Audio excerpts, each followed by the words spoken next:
studying at Peters Township High School. She loved playing tennis and was a member of the tennis team of her school. On October 26, 1981, Christine got a 45-minute early dismissal from school as she had a doctor's appointment for an ear infection. She said goodbye to her best friend and said, "I'll call you later about the Steeler game." The two had plans to go to the Steelers football game at Free River Stadium with her family later that evening. The doctor's appointment was originally planned for October 23rd, and Christine's mother would have driven her. But the doctor postponed it to October 26th. Christine had just started a new medication, and the doctor wanted to give it some time to see how it was working. Her mother was not available to drive Christine to the doctor's appointment on the 26th, as she had important work, so Christine decided to take a bus. However, she had an old bus schedule with her. On 26th, after early dismissal from school, Christine hurried to the bus stop to catch a bus to Pittsburgh for her doctor's appointment. However, she never got on the bus and never made it for her appointment. She was last seen by 7 or 8 people standing at the bus stop at Donaldson's Crossroads. On Route 19, a friend reported waving at her while she was waiting for the bus. When Christine did not return home that night, she was reported missing. A massive search for her was launched, but nothing came out of it. Her family did not believe Christine ran away. She loved her family, and there was no reason for her to run away. At the time of her disappearance, she was believed to be carrying 3 $1 bills and a permission slip to leave the school with her. 5 days later, on October 31st, 1981, a hunter found Christine's body in a wooded area around Cecil Sturgeon Road in South Fayette Township. She had been bludgeoned to death. She was found wearing the same clothes that she was wearing when she disappeared. Her body had been hastily buried under a pile of leaves. An autopsy revealed she had been bludgeoned to death by a small axe or a hatchet. There were other abrasions and bruises on her body, but she had not been bound or gagged. She also had circular burn marks on her wrists and abdomen, which the coroner believed it could have come from a lit cigarette.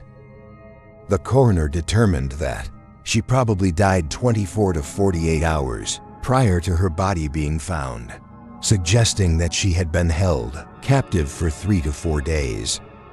It is believed that she had been killed somewhere else and dumped at the crime scene. She had been found fully clothed, and the autopsy couldn't determine if she had been sexually assaulted. Police only found 3 $1 bills and a permission slip to leave the school, and the crime scene. It was later found that Christine had been standing on the wrong bus stop due to the old schedule she was carrying. The 1 p.m. bus for Pittsburgh stopped across the street, and the bus that she was waiting for was due for 3:15 p.m. A business owner reportedly told police Christine had asked them about the bus timing. After realizing her mistake, police believe Christine may have hitched a ride, as she would have missed her doctor's appointment for 2 p.m. if she waited for the bus. Over the years, police have interviewed several suspects, but none have ever been charged. There have been no updates in our case, and it remains open and unsolved.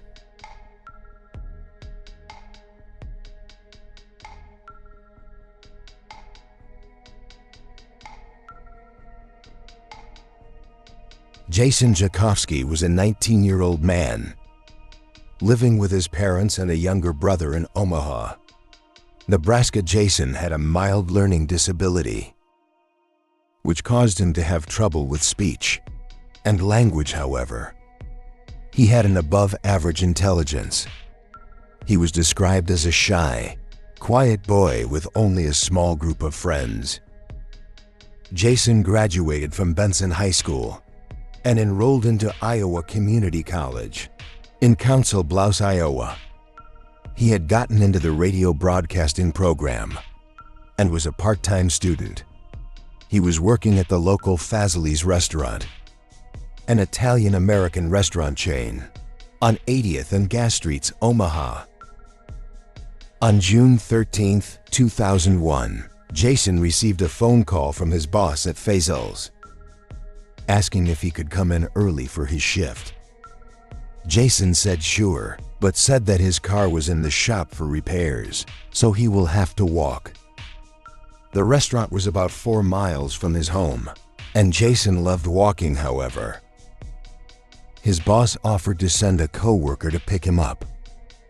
Jason agreed to meet up at his former school, Benson High School, as he was bad at giving directions to his house. The school was only 8 blocks, or about half a mile from his home, and would have taken him 10 to 15 minutes. Around 10:45 a.m., he left his home for work. Before leaving, he helped his brother take trash cans into his garage. A neighbor saw Jason helping his brother carry the cans into the garage. This would be the last time he was seen alive. When Jason did not arrive at their meeting spot, the co-worker waited before calling her boss. Jason's boss called Jason's home. His brother picked up and told him that Jason left for work at 10:45 a.m. Later, his parents reported him missing to the police after he failed to return home. Police initially did not take the case seriously, thinking Jason had ran away. It would take them 10 days before they started investigating the case. They interviewed friends and families and conducted ground searches, but nothing would be found. Jason Spongs and the co-worker were also questioned and cleared. The police checked the CCTV footage at the Benson High School, but Jason never showed up at the school. There have been no activity on his cell phone and bank account. He left all his belongings at his home. His family do not believe he would have left voluntarily. Jason was a responsible man and was close to his family. Moreover, Jason was excited about starting a new job. A week after he disappeared. At the time of his disappearance, he was carrying around $60 with him. After his disappearance, Jason's parents created Project Jason to help families of missing people and publicizing missing person cases. In 2005, Jason's parents lobbied for a change, and Jason's law was passed in Nebraska, which allows for a creation of state-wide database of missing people. Jason's friends and family believe foul play is involved in his disappearance. Jason remains missing for more than 21 years now. His case remains open and unsolved.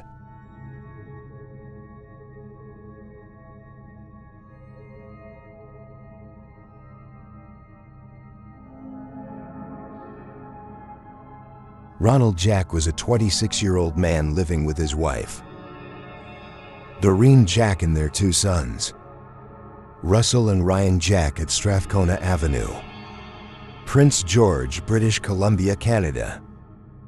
Ronald worked at a sawmill while Doreen was a housewife. In 1989, Ronald had a back injury. As a result, he lost his job and was unemployed. The family started struggling financially and lived off of state welfare. On August 1st, 1989, Ronald went to the First Leader Pub, which was only 4 blocks from his home, in Prince George. While drinking at the bar, Ronald met an unidentified man who offered him a job opportunity at a logging camp.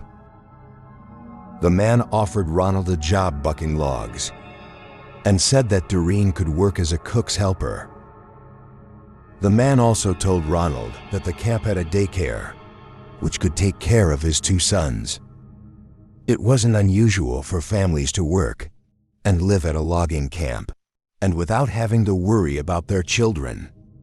The couple thought it was a golden opportunity. However, Ronald did not own a car, and the camp was located past Bed Nest area, near Cluckles Lake, about 40 kilometers from his home. So the unidentified man offered to drive the family to the side. That night, Ronald accepted the offer and went back to his home to pack up his belongings to leave for the job at around 11:16 p.m.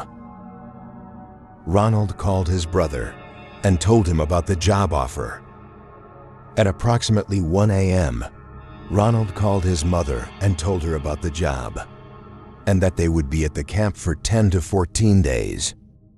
He told her that he will be back by September, as Russell had to begin his new school year. In September at around 1:21 a.m. on August 2, 1989, the family was seen getting into the unidentified man's dark, colored pickup truck. The family drove away in the dark of night. They were never seen again.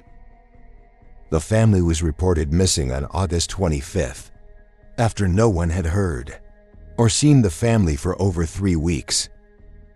Ronald was close with his mother and would often call her, but she hadn't heard from him since August 2nd. The RCMP conducted a massive search for the family in and around Prince George, but nothing would be found. They visited all the logging camps in the area, but none of them had seen anyone from the Jack family. Moreover, none of the logging camps were hiding people. At the time, people wondered if the family left voluntarily.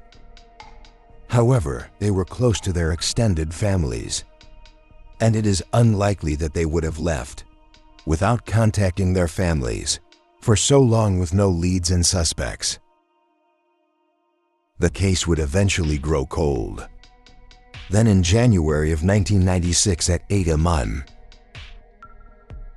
6 years after Jack family's disappearance, the Vander Roof police received an anonymous call from a man in Stony Creek, British Columbia. The caller told police, "The Jack family are buried in the south end of Dash Ranch." The call lasted only 10 seconds before the caller hung up. The voice on the line was muffled, and it was hard for investigators to understand him. The police thought the dipster said the family was buried on the south end of Godey's Ranch. The police searched the property they believed to be Godey's Ranch, but nothing came out of it. The police pleaded the caller to call again through the newspaper, but he never did. They were, however, able to trace the phone call to a house in Stony Creek, British Columbia. The house was having a party at the time of the call, and police questioned all the partygoers, but it is unclear if they were able to find anything. The man seen with Ronald was described by witnesses as Caucasian, about 35 to 40 years old, with reddish-brown hair and a full beard. He was between 6 feet to 6 feet, 6 inches tall, and weighing between 91 to 145 kilograms. He was wearing a baseball cap, red checkered work shirt, faded blue jeans, blue nylon jacket, and work boots with leather fringes over the toes.